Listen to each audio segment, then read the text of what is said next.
Ok, vamos a ver.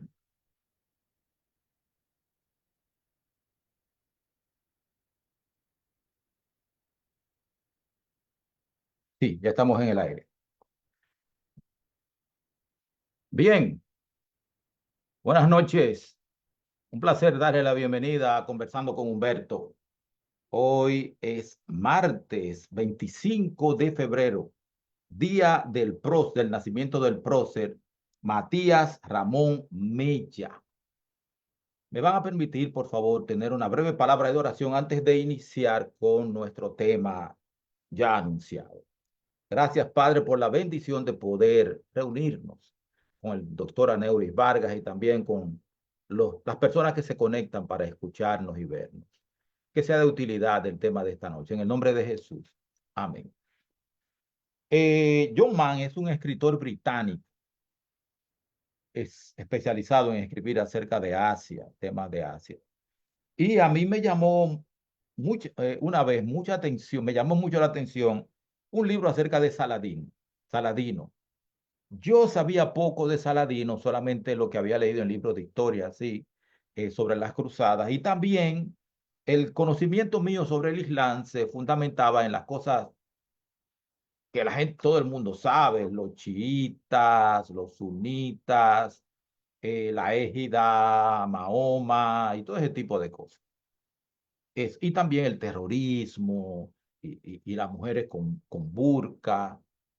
Les cuento que una vez estaba en el aeropuerto de Heathrow en Londres, estaba esperando un vuelo ahí, y entonces apareció un señor vestido de blanco, con un, a todas luces, musulmán, y detrás de él en fila venían 5 mujeres. Yo no sabía decir qué edad tenían ni nada de eso, porque lo único que se le veía eran los ojos. Y se sentaron enfrente de mí, donde yo estaba, y yo me quedé la mar de extrañar acerca de estas personas y no me atrevía ni siquiera a levantar la cara del periódico que estaba leyendo porque no sabía qué iba a pasar. Y he tenido relación con pocos musulmanes directamente. Eh, un cuñado mío es musulmán, el esposo de la madre de mi hijo también es musulmán. Entonces, hay muchas cosas que necesitamos saber sobre el Islam. Y traemos un especialista, alguien que lo sabe no solamente por estudiarlo, sino también por haberlo vivido. Así que el doctor Aneuris Vargas va a estar con nosotros, está con nosotros ya y le damos la bienvenida a nuestro programa de esta noche. Doctor, el tiempo es suyo. Buenas noches, buenas noches. Un gran privilegio estar con usted, hermano Humberto, también con su audiencia de Facebook y también de YouTube. Es el tema que usted ha escogido para hoy, que está escogido para hoy es un tema que a mí como usted ya mencionó, es de mucho interés para mí. De interés porque eh, eh, tuve desde muy temprano en mi edad curiosidad acerca de las culturas del mundo. Y en el año 1999 llegó un profesor misionero a nuestra universidad, el doctor Miguel Gutiérrez, que está de regreso otra vez ahora en República Dominicana.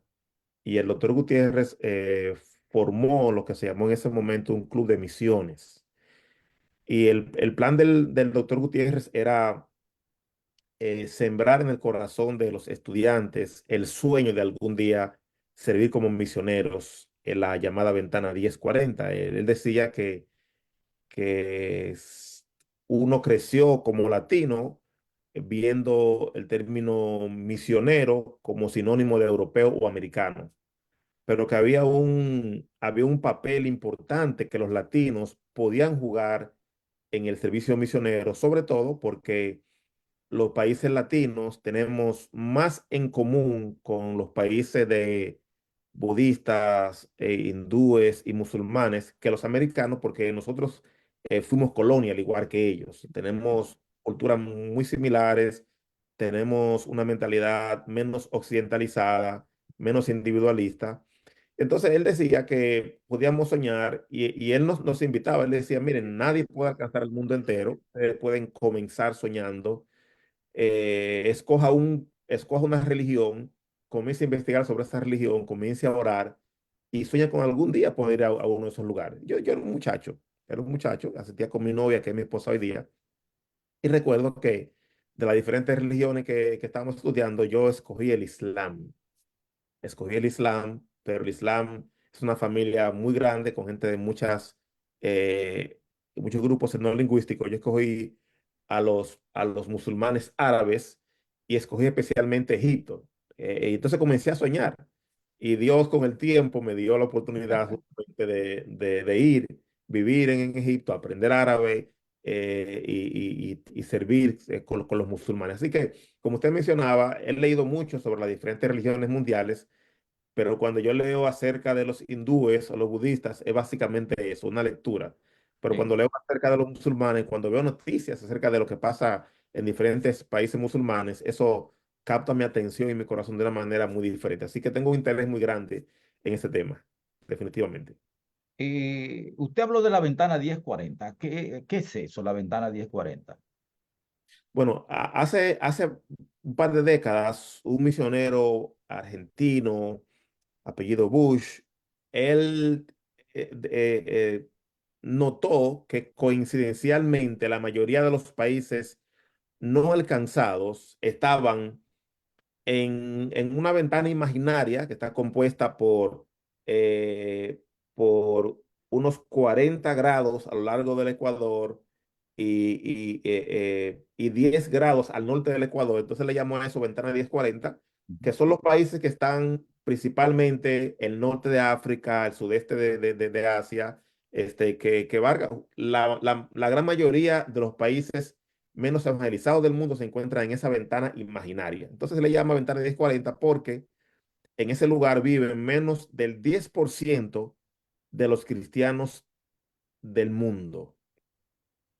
Sin embargo, a ese lugar van menos del 15% de los misioneros del mundo. En otras palabras, Sí, la gran mayoría de los misioneros interculturales que las iglesias cristianas envían, las envían a países que ya están cristianizados en cierta medida, porque son más fáciles, por supuesto.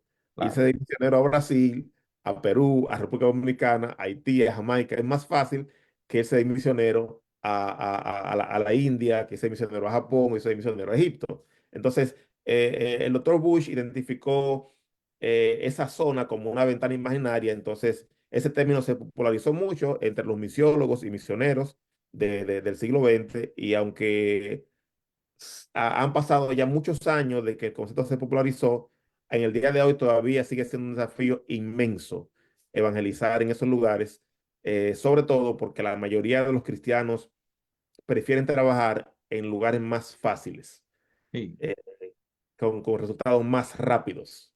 Usted va, por ejemplo, a Filipinas, es un país católico. Usted va a Perú y hace una campaña y usted puede tener resultados de bautismos en poco tiempo.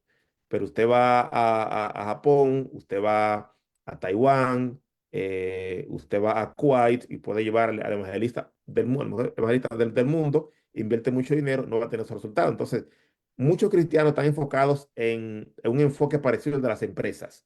Quieren resultados rápidos con poca sí. inversión. Entonces, no es rentable de la perspectiva administrativa secular, que algunas iglesias tristemente tienen, mandar misioneros al lugar donde hay muy pocos resultados. Así que tristemente, la gran mayoría de los misioneros del mundo no están en la ventana 1040.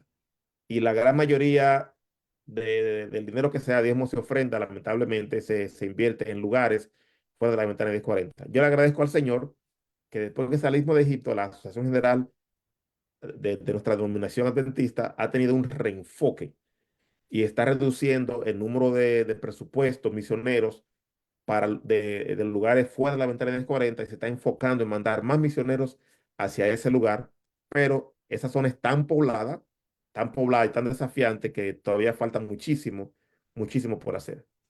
¿Qué hace que esa zona sea tan desafiante, siendo tan poblada?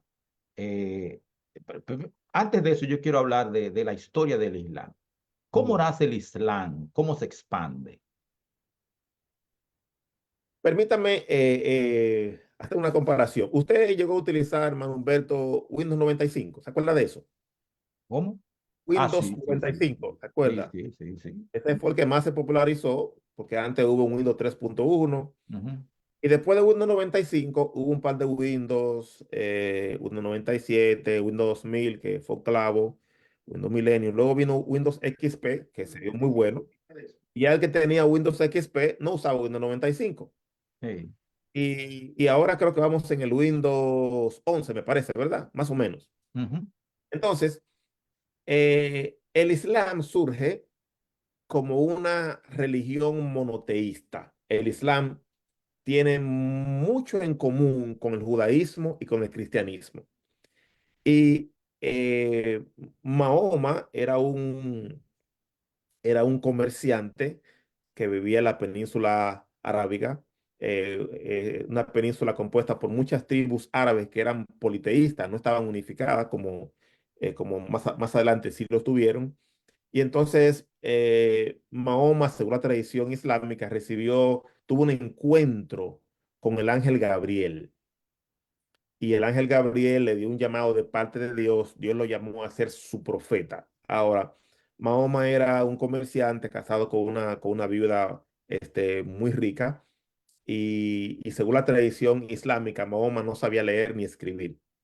Entonces, el ángel Gabriel le dicta el contenido del Corán, que es el libro sagrado de los musulmanes. En la mentalidad musulmana, el Corán es un libro cuyo original está en el cielo.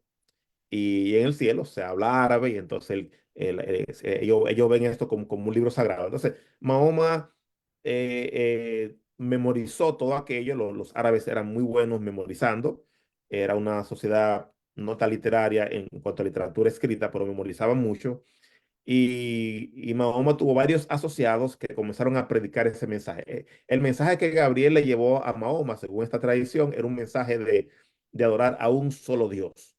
La idea era que las diferentes tribus árabes dejaran de adorar los diferentes ídolos que adoraban y se dedicaran a adorar a un solo Dios, y ese Dios recibió el nombre de Alá. Alá era una palabra que ya existía en el mundo árabe, ¿no? Alá es una palabra que significa Dios, y los árabes paganos ya utilizaban esa palabra, y entonces Mahoma dice, no, Alá es un solo, y se comienza a predicar ese mensaje, pero Mahoma no es un profeta en el sentido en que lo es Jeremías o que lo es Moisés, bueno, tal vez más parecido a Moisés. No es un profeta como lo es Isaías. Mahoma es un hombre de negocios que con el tiempo se convierte en un estadista, porque Mahoma comienza a predicar ese mensaje, es perseguido. Mahoma nace en Medina, va a la Meca, es perseguido, y entonces comienzan unas batallas. Entonces Mahoma es un hombre de negocios, que es profeta, que es un estadista y que es un líder militar. O sea, el Islam nace no como una religión que domina una parte de la vida de la gente, sino como una religión que abarca cada dimensión de la vida. Entonces, para cuando Mahoma muere, el mensaje del Islam ya había abarcado prácticamente toda la península arábica, lo que hoy día es Arabia Saudita, y comenzó a expandirse. Comenzó a expandirse. Mahoma fue bien recibido porque las tribus que se estaban antes matando unas con las otras se unificaron como una sola familia. Así que Mahoma logra unificar esas tribus, comienza a predicar ese mensaje, y el mensaje comienza a esparcirse de tres maneras principales. Una es a través de la espada, los territorios conquistados, porque ellos tenían una visión universal de su mensaje. El Islam es la única religión mundial, además del cristianismo, que tiene un mensaje que ellos entienden que el mundo completo debe conocerlo. Los hindúes y los budistas no son así, y mucho menos los judíos. Entonces el Islam comienza a esparcirse. Algunas personas creen que los musulmanes obligaron a todo el mundo a convertirse a punta de espada. No fue así realmente, o no fue solamente así. Hubo territorios ocupados militarmente. A la gente se les permitía seguir practicando el cristianismo o el judaísmo, pero tenían que pagar un impuesto. Y entonces algunos, para no pagar esos impuestos tan altos y para poder escalar en la estructura política del nuevo imperio, se convertían. Más que otra cosa por motivos políticos y financieros. Pero el Islam, que no tiene sacerdotes, el Islam no tiene pastor ni sacerdotes. La mayoría de los líderes musulmanes, que le llaman imanes, son laicos, que son médicos, que son ingenieros, que dirigen una mezquita, son laicos, no son pastores tiempo completo como ocurre con un sacerdote católico, con un pastor evangélico, etcétera, etcétera. Entonces, los comerciantes musulmanes, los árabes siempre fueron buenos comerciantes, cuando van vendiendo sus productos también predican su mensaje. Entonces, entre la expansión militar, las ocupaciones políticas, los misioneros y los comerciantes, el Islam se fue expandiendo de tal forma que en menos de 100 años el Islam había salido de la península arábiga donde nació y estaba allá en el norte de África, en gran parte de Asia y aún en una gran parte del África subsahariana. Entonces así nace el Islam. El Islam nace como una religión monoteísta, pero regreso a la analogía de Windows. ¿Por qué mencioné Windows 95, XP y Windows 11? Porque en la mentalidad del musulmán, los musulmanes reconocen a los judíos como un pueblo del libro y reconocen a los cristianos como un pueblo del libro.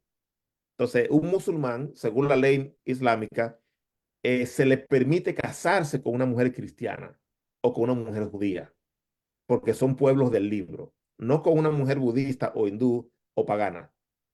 Y yo quiero aclarar que antes del establecimiento del Estado de Israel en 1948, la gran mayoría de los judíos vivían en paz dentro del mundo musulmán. O sea, es un mito creer que los musulmanes y los judíos son intrínsecamente enemigos. Esa enemistad que se ve hoy día surge principalmente o se empeora principalmente a partir del nacimiento del Estado de Israel, porque los judíos vivieron por, por siglos, por siglos en tierras musulmanas. Vivían en Egipto, vivían en Irak, vivían en Turquía, vivían en Irán. De hecho, todavía hay pequeños remanentes. Pero la mayoría, cuando se fundó el Estado de Israel, comenzaron a emigrar. Así que el Islam nace con esa mentalidad. Dios levanta a los judíos fallan, no cumplen su misión, Dios los rechaza y Dios levanta a los cristianos con Isa, que es Jesús, como profeta. Los cristianos se desvían y entonces Dios levanta a un último pueblo con un último profeta que es, que es Mahoma o Mohammed en árabe. Mohammed, entonces, el último profeta, según la tradición islámica. Entonces, cuando usted lee el Corán, se va a encontrar con que el Corán tiene las historias de Adán y Eva, de David, de José, de Abraham, por supuesto, de Juan el Bautista. El Corán habla acerca del nacimiento virginal de Jesús, etcétera, etcétera, porque el Corán no es una religión totalmente nueva, es en la mentalidad de ellos la actualización, es como tener Windows 11. Ok. Eh, Así que hay muchos elementos en común teológicamente entre el Islam, el judaísmo, el cristianismo, pero por supuesto también hay algunos elementos que son diferentes. Perfecto. Eh, Ahora sí, yo le hice una pregunta ahorita, pero la suspendí para hablar acerca de la historia del Islam. ¿Por qué es tan complicado predicar el evangelio cristiano en los países musulmanes? Bueno, necesitamos hacer un poquito de historia antes de llegar a esa situación, un poquito de historia. Eh, ya mencioné que cuando el imperio musulmán se expandió, el imperio musulmán no obligaba a la gente a convertirse, pero muchos judíos y muchos cristianos se dieron cuenta de que era más rentable para los que tenían planes de crecer financieramente y políticamente, era más rentable convertirse a la nueva religión. Sin embargo, hubo remanentes que persisten hasta hoy de cristianos que nunca se convirtieron al Islam, pero tampoco dejaron de vivir entre los musulmanes. Por ejemplo, tenemos los cristianos coptos en Egipto. Los cristianos coptos, que son hoy día unos 10 millones en Egipto y algunos en la diáspora, son ese remanente de personas que nunca se convirtieron y que han vivido por más de 1000 años entre los musulmanes. Eso nos dice que los musulmanes no persiguen automáticamente a los cristianos y lo andan matando. De lo contrario, los coptos, que tienen más de 1000 años viviendo en Egipto, habían desaparecido. Tenemos igualmente a los cristianos maronitas que viven en el Líbano, una rama que con el tiempo se unió a Roma, pero una rama del cristianismo alineada con el catolicismo romano. Tenemos los cristianos sirios, tenemos los cristianos que viven en Irak por siglos, y tenemos los cristianos que viven, por ejemplo, en Turquía, y etcétera, etcétera. Así que esos cristianos que pertenecen a iglesias antiquísimas aprendieron a coexistir con los musulmanes y se dieron cuenta, obviamente, que no convenía tratar de predicarles a ellos, porque son iglesias que tienen como principal fin o misión sobrevivir. Esa esa mentalidad que tienen los cristianos protestantes, que debemos tomar en cuenta, el protestantismo y sobre todo las denominaciones más jóvenes, como el adventismo, es una denominación bastante joven, tiene poca conexión con las tradiciones cristianas antiguas, porque viene de la Reforma, que hace más énfasis en la Biblia que las tradiciones. Sí, Así que el adventismo pertenece a un grupo de denominaciones con un enfoque misionero. Los ortodoxos, los maronitas, los asirios y otras denominaciones antiguas no tienen un enfoque misionero de convertir a otros, sino básicamente de sobrevivir. Y lo han logrado por más de 1000 años, ¿verdad? Eh, Así que cuando hablamos de por qué es tan difícil para los cristianos predicar el evangelio a los musulmanes, tenemos que pensar en cuáles cristianos, los cristianos de Occidente, que no los conocemos. Ahora, la otra parte de la historia es que con el tiempo, el Islam nace desde el comienzo como una religión que incluye política, milicia, sociedad civil y religión. Así nace. El cristianismo, por el contrario, nace como un movimiento perseguido que no tiene aspiraciones políticas, ni tampoco tiene relaciones con la milicia. ¿Ok? Así que cuando tú tienes un sultán musulmán que es político y que es militar, él no está haciendo nada en contra de su religión. Mahoma, que es su ejemplo, era todo eso, un hombre piadoso que oraba mucho, que era un hombre de negocios, que era un estadista y que era un militar. Por el contrario, cuando el imperio romano, y usted mencionó eso en un post hace poco, cuando el imperio romano se convierte con la conversión, entre comillas, de Constantino, esa mezcla de política con poder militar y religión, esa mezcla que es natural en el Islam, esa está en el cristianismo. Porque Jesús, a diferencia de Mahoma, nunca pretendió que los cristianos fueran un poder dominador, ni políticamente ni militarmente. Así que un imperio, un imperio cristiano es una abominación bíblicamente ante el ejemplo de Jesús. sí. ¿Ok? Eso tenemos que tomarlo en cuenta. Para un imperio musulmán es natural. Un imperio cristiano que utiliza el nombre de Cristo, pero que va a matar a otras personas, a conquistar tierra, eso es una aberración al origen, es una desviación del modelo original, tanto de Jesús como fundador de la iglesia, como de los cristianos primitivos. Pero pasó, conocemos la historia, pasó. Entonces, cuando nosotros pensamos en los musulmanes y los contrastamos con los cristianos, a veces tendemos a comparar las partes feas del Islam con las partes ideales del cristianismo. Pero esa comparación es injusta. Tenemos que ser objetivos y preguntarnos cómo se han comportado los cristianos a través de la historia. No el cristianismo ideal que aparece en el libro de los Hechos, no, no, no ese, el de verdad. Las cruzadas, las cruzadas. Entonces, ahí vamos. Entonces, pensemos en esas cruzadas. La cruzada fue una serie de guerras, duraron unos 300 años más o menos, organizadas por varios papas europeos, papas que tenían poder político, que fueron cuando el Islam crece, el Islam llega a lo que se conoce como Tierra Santa. Así que esos lugares sagrados para judíos y cristianos habían sido ocupados por los musulmanes. Los musulmanes no destruyeron esos lugares, no los destruyeron, pero estaba ocupado y los papas se les metió en la cabeza que esa tierra debían estar en manos de los cristianos. Se organizan varias cruzadas y van ejércitos de cristianos, entre comillas, que van a matar y la historia nos dice que en muchas ocasiones los musulmanes se portaron más cristianamente sí, que los soldados cruzados.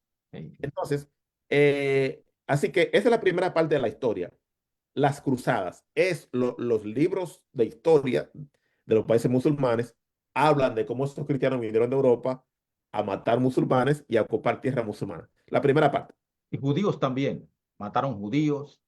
Y judíos también. En Turquía arrasaron con Turquía la primera cruzada de camino a Tierra Claro. Santa. Y sí, Y una de las cosas que aprendí viviendo en Medio Oriente es que muchos cristianos cristianos de Oriente, que no eran católicos, eran ortodoxos, coptos, maronitas, preferían vivir como súbditos del imperio musulmán que vivir como súbditos los imperios católicos de Europa. Los musulmanes los trataban mejor. Por eso, como ya mencioné, hasta el día de hoy existen esas religiones. Obviamente, no podemos aplicarle reglas del siglo XXI a situaciones del pasado. Ellos no tenían los mismos derechos que tenían los demás ciudadanos. Eran ciudadanos de segunda clase, en cierta sí, medida, sí, sí. pero estaban allí y tenían muchos derechos de propiedad, etcétera, etcétera. Entonces, la cruzada. En segundo lugar, eh, los imperios que más se expandieron por todo el mundo, los imperios, el imperio francés, el imperio británico, el poderoso imperio británico, el imperio español, el imperio portugués, comenzaron a conquistar el mundo entero, incluyendo las tierras de los musulmanes. Pero la mente del musulmán, estos son imperios cristianos que están tomando nuestras tierras, nos están colonizando. Sobre todo cuando se desmoronó el imperio otomano, del cual hablaremos tal vez en otro programa. El imperio otomano se desmoronó. Los imperios cristianos ocuparon militarmente, colonizaron todas las tierras musulmanas. Luego, debemos seguir más recientemente con la famosa guerra contra el terrorismo. La guerra contra el terrorismo, ustedes conocen, y hablaremos del terrorismo islámico en un momentito, pero los Osama Bin Laden y algunos socios organizan un ataque horrible que todo el mundo conoce, un ataque cruel, eh, llevado a cabo por unos 15 terroristas, de los cuales 12 eran de Arabia Saudita. Ahorita, sí. Arabia Saudita. Uno libanés, otro egipcio y el otro no sé de dónde. Ninguno era de Afganistán. Sí. Ninguno. Afganistán no atacó a Estados Unidos. Pero el cabecilla de eso estaba escondido en Afganistán, había una sed de venganza, Sí. así que Estados Unidos y una coalición atacaron Afganistán, lo ocuparon por 20 años, hubo un desastre y terminaron saliendo sin lograr nada de lo que fueron a buscar, realmente. De hecho, Osama Bin Laden muere después, incluso fuera de ahí. En Entonces, Pakistán. en Pakistán, exactamente. Entonces, luego a George Bush se le ocurre que Saddam Hussein tiene algún tipo de conexión con Al Qaeda y que tiene armas nucleares. Era una tontería. Saddam Hussein y Osama Bin Laden eran enemigos. Hay mucha enemistad interna dentro de los grupos musulmanes. Y la ONU había dicho no hay ninguna armas nucleares allí, pero igualmente invadieron. Entonces, Irak y Afganistán fueron ocupados militarmente en la mente de los musulmanes por países cristianos. Acuérdense que ellos hacen la conexión, ellos juzgan a los demás como si fueran ellos. Ven, esto es una invasión cristiana. No es una invasión cristiana, pero así como ellos lo ven. Entonces, para responder su pregunta, hacerse cristiano es pasarse al bando de, del enemigo, ser un traidor. Te estás uniendo a la gente que hicieron las cruzadas, a a los imperios que nos colonizaron. Holanda colonizó Indonesia, Francia colonizó Algeria, Marruecos, fue colonizada por España, Inglaterra colonizó Egipto, etcétera, etcétera.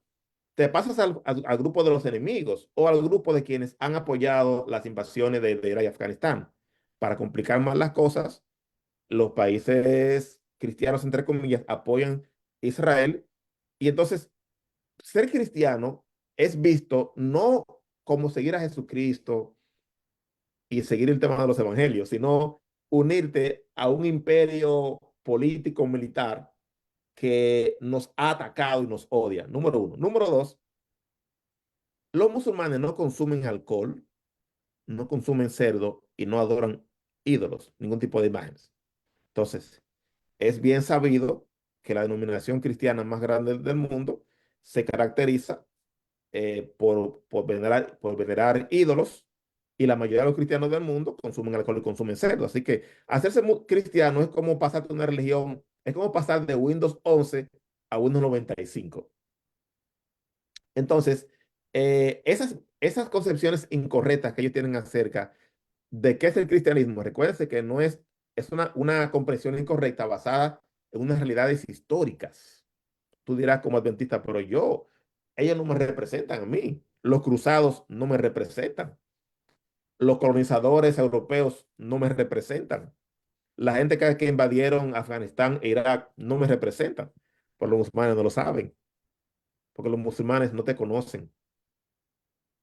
Yo le hago una pregunta a usted, y yo siempre hago una pregunta cuando voy a hablar acerca del tema, le pregunto a la gente, dígame rápidamente en 5 minutos, ¿qué es lo primero que le llega a la mente cuando yo digo la palabra Islam, musulmán, Mahoma?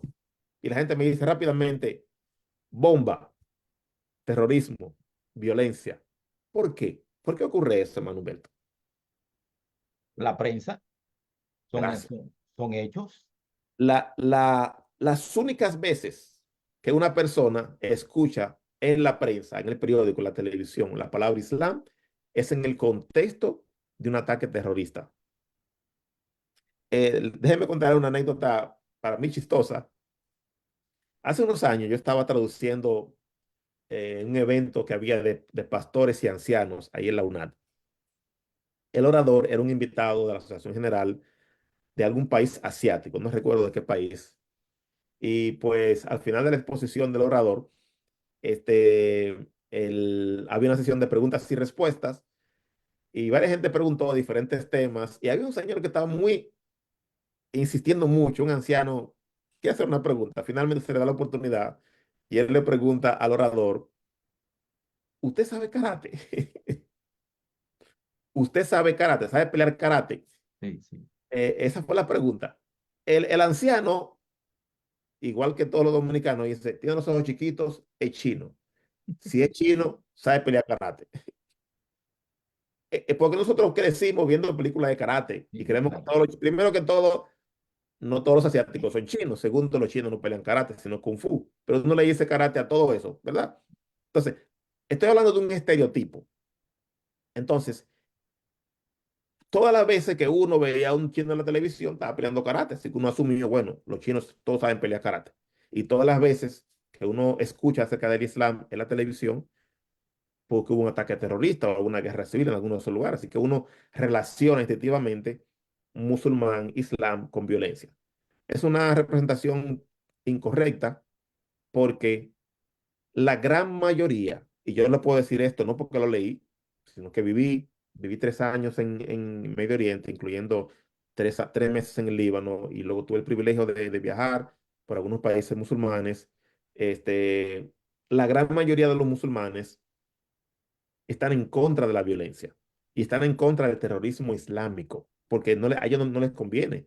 Cada vez que hay un ataque terrorista, esas grandes masas de musulmanes que no tienen nada que ver con eso son acusadas y aún gente que no tiene nada que ver con eso. Hay una religión minoritaria de la India llamada sijismo, son esa gente que se ponen ese pañuelo así como Calimán, Sí, ¿verdad? sí. Los Sij. Y una de las tristezas de la época post 11 de septiembre fue que muchos americanos ignorantes, los Sij aquí en Estados Unidos, tienen muchas gasolineras, muchas estaciones de gasolina y muchos negocios de eso. Y muchos ignorantes comenzaron a atacar los negocios de los Sikhs, asumiendo, tienen un turbante como lo que tenía Mahoma y lo que tiene Osama Bin Laden, son musulmanes. Incluso algunos murieron, tristemente. Es el producto de la ignorancia. Los musulmanes son como nosotros, como todo el mundo, son gente normal, con aspiraciones, con sueños, que quieren viajar, que se quieren casar, quieren estudiar. Algunos son practicantes de su religión, otros solamente de nombre. Y hay una minoría muy pequeñita, menos del 2%, que tienen esta mentalidad fanática y violenta. Pero tristemente, todas las cámaras se enfocan en esa minoría y hay que tomar en cuenta, el Islam es la segunda religión más grande del mundo. Estamos mil hablando de doscientos millones, 1.800 mil millones. ochocientos millones, perdón, 1.800. Y ellos fueran automáticamente terroristas, el mundo se hubiera acabado hace mucho. Imagínense el mundo con 1.800 millones de terroristas. No es así. Entonces, se hace difícil para un musulmán aceptar el cristianismo. Posiblemente yo diría que ellos rechazan más el cristianismo que a Cristo. Y en un momentito quiero dar por lo menos un ejemplo o dos de cómo Cristo está trabajando entre algunos musulmanes. Pero quería poner en perspectiva histórica, hay muchas barreras históricas, ellos también tienen estereotipos incorrectos, ellos asumen que todos los cristianos consumen alcohol, todos los cristianos adoran ídolos, todos los cristianos Como apoyan usted. a Israel, todos los cristianos están armados y quieren matar gente. Entonces, cuando ellos piensan en un cristiano, en lo menos que ellos piensan es en Cristo. Ellos piensan en cómo los cristianos en muchos países occidentales son sinónimos de extrema derecha. Ellos piensan en los cristianos que popularizaron el negocio de los esclavos. La esclavitud fue practicada en gran medida por imperios cristianos. Entonces, nosotros queremos comparar el ideal del cristianismo con lo feo del Islam, pero ellos ven lo feo del cristianismo históricamente. Entonces, son algunos de los motivos que dificultan, además de algunas barreras culturales y lingüísticas de las cuales podemos también hablar, pero esos son barreras reales que hacen que sea más difícil para un cristiano, para un musulmán convertirse. Y si se convierte, no lo quiere publicar porque es una vergüenza. O sea, es vergonzoso tú pasarte a una religión moralmente inferior. Ellos ven una película de Hollywood y creen a esas mujeres que están ahí en cuera son cristianas. Ellos ven así como uno ve una película de Turquía, una película de Egipto y uno asume que es una película musulmana, no necesariamente, porque en el cristianismo, el cristianismo tradicional, el cristianismo bíblico son cosas diferentes, pero ellos no conocen esas diferencias. Eh, el rol de la mujer en el Islam. Me interesa ese tema. Yo sé que el tiempo corre, nos quedan 16 minutos de programa, pero no puedo irme sin preguntar por la posición y el rol de la mujer en el Islam. Eso es un tema interesantísimo. Tal vez como estás diciendo que las mujeres en el Islam son tratadas hoy como los judíos y los cristianos las trataban en el pasado. O sea, es solamente que ellos han mantenido unas tradiciones que los cristianos y judíos ya abandonaron, en primer lugar. En segundo lugar, comparar los estándares del siglo XXI de derechos humanos, igualdad. Debemos tomar en cuenta, por ejemplo, que las mujeres eh, se les permitió votar, ir a las elecciones apenas hace menos de 70 80 años aquí en Estados Unidos. Y también debemos tomar en cuenta que los filósofos griegos y muchos teólogos cristianos duraron siglos debatiendo si las mujeres tenían alma o no tenían alma. Le digo esto para que sepamos, el Islam es una más de las tradiciones que ha minimizado, subyugado y discriminado a las mujeres. No es la única. En ese Pero sentido, perdón, pastor, en ese sentido ellos son Windows 95. exactamente, excelente analogía. Ellos sí se quedaron atrás, Claro. pero las mujeres, el Islam no es una religión con un grupo de personas que todos actúan de la misma forma.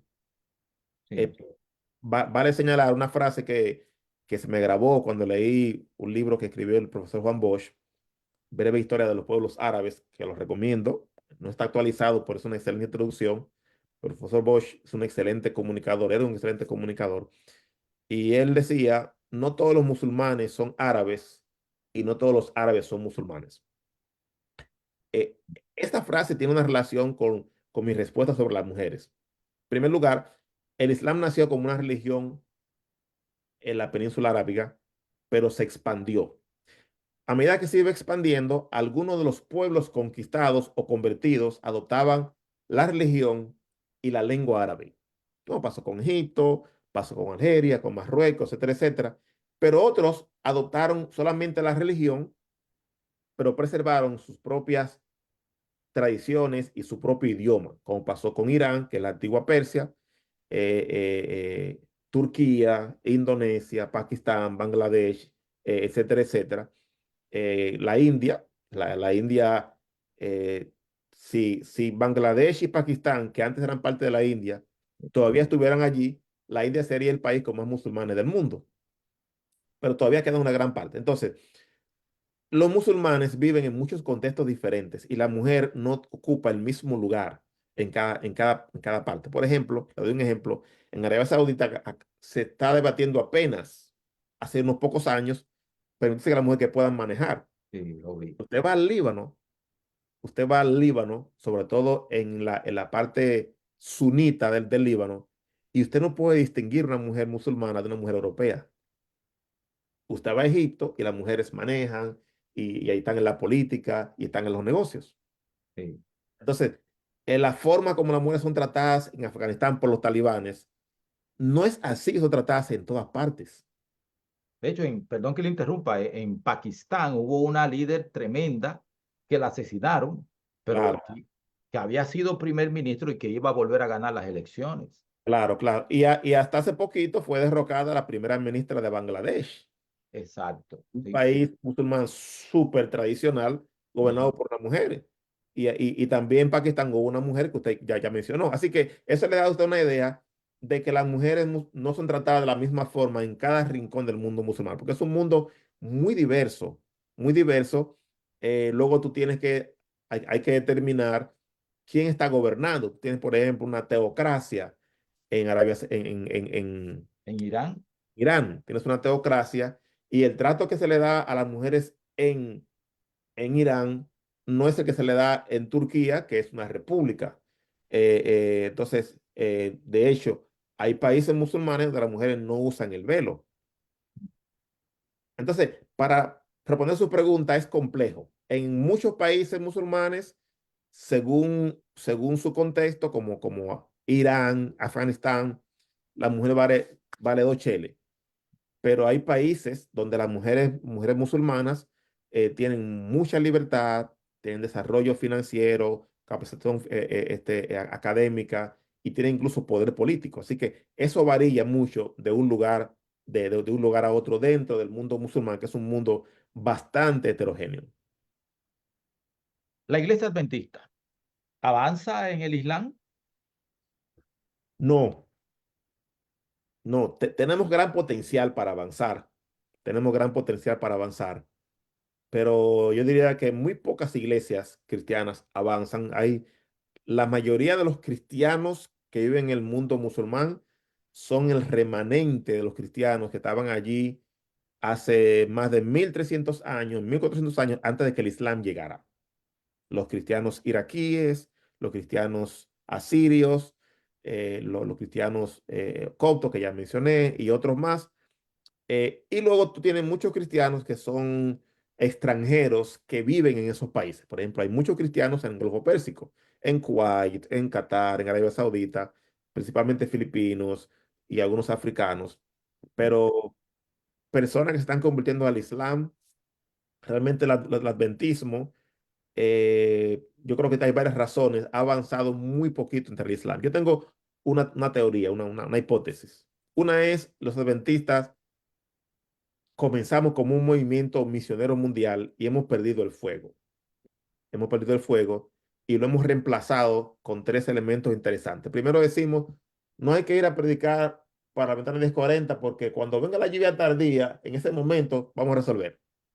En segundo Sí, lugar, sí. nuestras oraciones, no hay que ir de misionero, basta con que oremos y mandemos ofrendas. Esa es la segunda. Y la tercera, eh, la tecnología se va a encargar de eso. Radio Mundial Adventista y cosas así. Tenemos muchas excusas para evitar ir. Sí. La lluvia tardía, nuestras ofrendas y oraciones y la tecnología. Entonces, no estamos, pero eh, otra razón es muchos van y se limitan a trabajar con los que ya son cristianos y no aprenden el idioma. Una de las cosas que nos sorprendió mucho cuando fuimos a Medio Oriente, la mayoría de nuestros colegas, que eran europeos y americanos, la mayoría, colegas misioneros, los árabes tenían que aprender inglés para comunicarse con ellos. ¿Y no? Cuando mi esposa y yo comenzamos a aprender árabe, ustedes van a comenzar como todo el mundo, ustedes comienzan y se desaniman. Cuando comenzamos a comunicarnos y a predicar en árabe, la gente estaba muy impresionada, muy sorprendida, porque la mayoría no se esfuerza en aprender el idioma. No puede haber comunicación real con una persona si tú no hablas su idioma. Aun si la persona habla inglés, su lengua madre es el árabe, en el caso de Medio Oriente. Así que yo creo que esas son algunas de las razones. Hay esperanza, sobre todo la división sudamericana. Yo espero que la división mía también logre hacer lo mismo. La división sudamericana ha enviado una gran cantidad de misioneros brasileños, argentinos, peruanos, chilenos al Medio Oriente. Una gran cantidad. No solamente mandan el dinero, pero mandan los misioneros pagados por la división sudamericana. Sí. Eso a mí me impresiona mucho, así que hay esperanza, pero queda muchísimo por hacer. Y un elemento adicional sería, muchos adventistas con los que yo he tratado se han amoldado a la cultura popular de donde están y no ven los musulmanes como personas a quienes amar, sino como terroristas a los cuales tenerle miedo. Porque han permitido que muchos cristianos, incluyendo adventistas, se han ido alineando con la extrema derecha que en muchos países latinos, europeos, aquí en Norteamérica, es sinónimo de racismo y de exclusivismo. Entonces, muchos ven a los musulmanes como gente mala a la cual es temer, pero la Gran Comisión dice que debemos ir a todo el mundo a ser discípulos de todas las naciones y tenemos que amar a la Sí. gente. Uno no puede alcanzar para Cristo a alguien que uno odia o que uno le teme.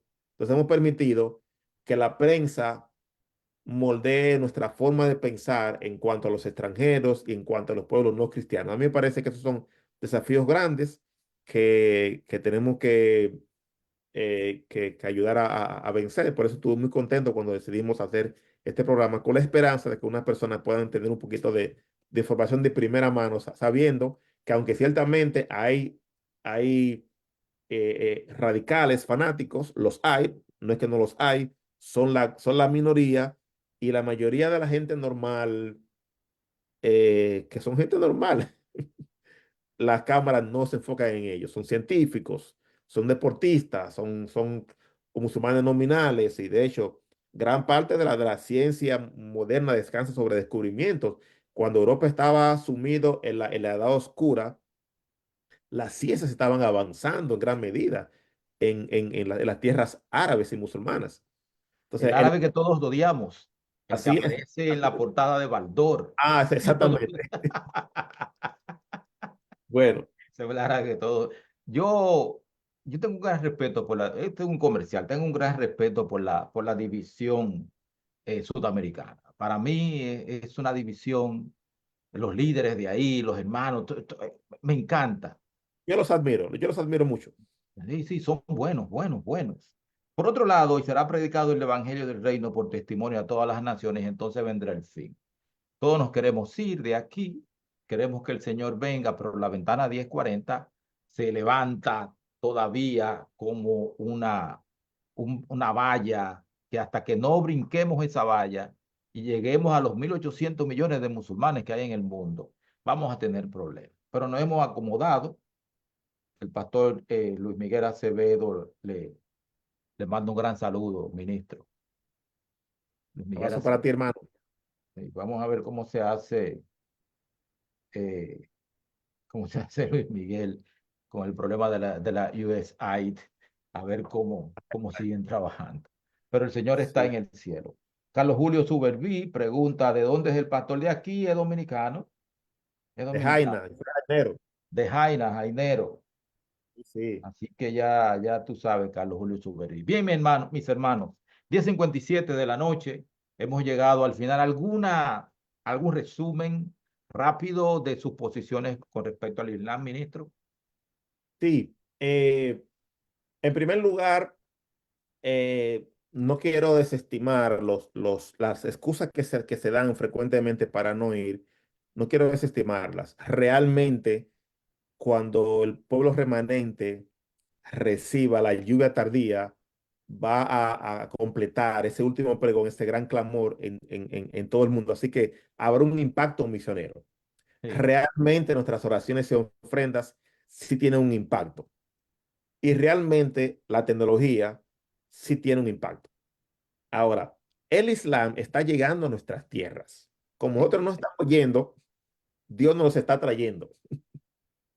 Las guerras civiles, como la de Siria, desastres naturales, diferentes situaciones, nos lo han traído a nuestras puertas, lo tenemos cerca. Y el Islam está avanzando. Yo visité por lo menos dos mezquitas en Dominicana, una en Santiago, una en Santo Domingo, y veo que el Islam está creciendo. ujú, Tenemos el privilegio de conocerlos, eh, de saber qué ellos piensan. Y algo importante, y quiero que este sea mi comentario final, el Islam es una religión hermosa, es una religión bien ritual, una religión basada en la lectura del Corán, en las tradiciones islámicas, en adorar a un solo Dios. Pero es una religión altamente legalista. Así que el musulmán que cree en el día del juicio nunca tiene seguridad si ya ha hecho lo suficiente para ser salvo, nunca sabe. Y entonces, los cristianos que conocemos a Jesucristo y conocemos el concepto de salvación por fe, tenemos algo que darle a los musulmanes que ellos no tienen. Un Jesús que los ama, amén. perdona y que puede darle salvación. Pero recuérdense que la mayoría de los musulmanes no pueden ver a Jesús porque la historia del cristianismo mezclado con política, con armas, con apoyo incondicional a Israel, mezclado con ambiciones materialistas, con racismo, toda esa nube no dejan que ellos puedan ver a Jesús, pero ellos lo necesitan.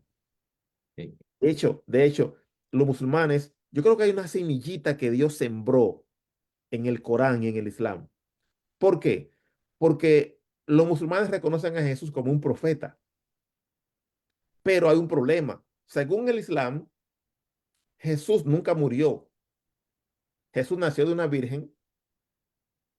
Jesús hacía milagros aún desde que estaba chiquito, según el Islam. Creaba pajaritos de barro y, y se fue al cielo y nunca murió. Según la tradición islámica, sabemos que la Biblia dice algo diferente. Entonces, eso nos da un punto de partida, porque hay un problema.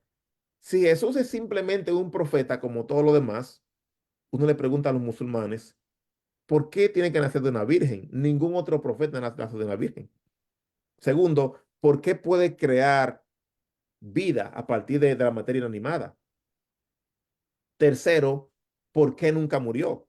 Todos esos elementos que están en la tradición islámica forzan al musulmán a decir, ven acá, hay algo diferente en cuanto a ese Jesús. Y ahí es donde el cristiano puede construir un puente para hablar acerca de la perspectiva bíblica del Islam. Pero recuerden, antes de que ellos puedan ver a Cristo, tienen que, tienen que saber que nosotros, que tú, como su amigo, como su vecino, como su compañero de trabajo, que tú eres diferente de esos cristianos que yo veo en la televisión, que apoyan toda esa barbaridad que tristemente muchos cristianos están haciendo, incluyendo cristianos conservadores. Aquí en Estados Unidos, cristiano conservador es sinónimo de pertenecer a un partido específico.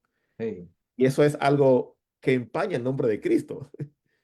Entonces, nosotros como pueblo remanente vivimos en el mundo, pero no somos del mundo. No podemos permitir que los conflictos, la polarización, el racismo y los estereotipos nublen nuestra vista e impiden que cumplamos con nuestra misión como luz del mundo y como sal de la tierra. Amén. Nosotros, hermana Juan habla de que es necesario que volvamos a la piedad primitiva. La piedad primitiva nos va a permitir alcanzar al Islam y a todo el mundo. Pero mientras nosotros estemos asumiendo el nacionalismo cristiano, que el pastor no habla mucho de eso, ni puede tampoco, pero yo sí, yo vivo aquí, la única que me controla a mí es mi mujer. Eh, si nosotros seguimos metidos en el nacionalismo cristiano, no nos vamos a salvar y vamos a llevar a la perdición a mucha gente. Margarita Jiménez le manda muchos saludos. Quien más, Domingo Santana, el pastor Domingo Santana también lo saluda, ministro.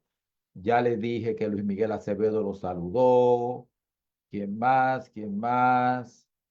Hay mucha gente saludándolo, pero si me pongo a leerlo todo, vamos a terminar a las 12 de la noche. Así que muchas gracias, pastor. Es muy edificante el programa de esta noche. Se va a quedar aquí en Facebook. Esta misma noche yo lo subo a YouTube. En YouTube yo no soy muy popular, pero en Facebook hay alguna gente que nos ve y más a la hora que lo estamos poniendo, cuando ya todas las estrellas se han acostado y entonces solamente quedan los infelices como yo que hacemos un programa para 15 personas. Así que, pastor, si fuera tan amable y nos despide en oración. Claro, claro. Amado Padre que estás en los cielos, gracias por el privilegio que nos das en esta noche de hablar acerca de tus hijos, los musulmanes, a quienes tú amas, a quienes tú quieres alcanzar con el Evangelio. Ellos tienen situaciones de pobreza, de violencia, de injusticia social, como también la tenemos los latinos.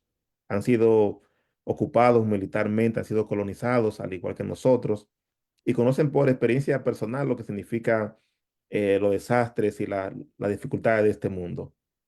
Por favor, Padre, ayúdenos a representarte dignamente entre musulmanes, entre judíos, entre hindúes, entre budistas, entre las personas de todo el mundo, que ellos puedan verte a ti en nosotros, en lo que hacemos, pero sobre todo en la forma como los amamos y como los tratamos.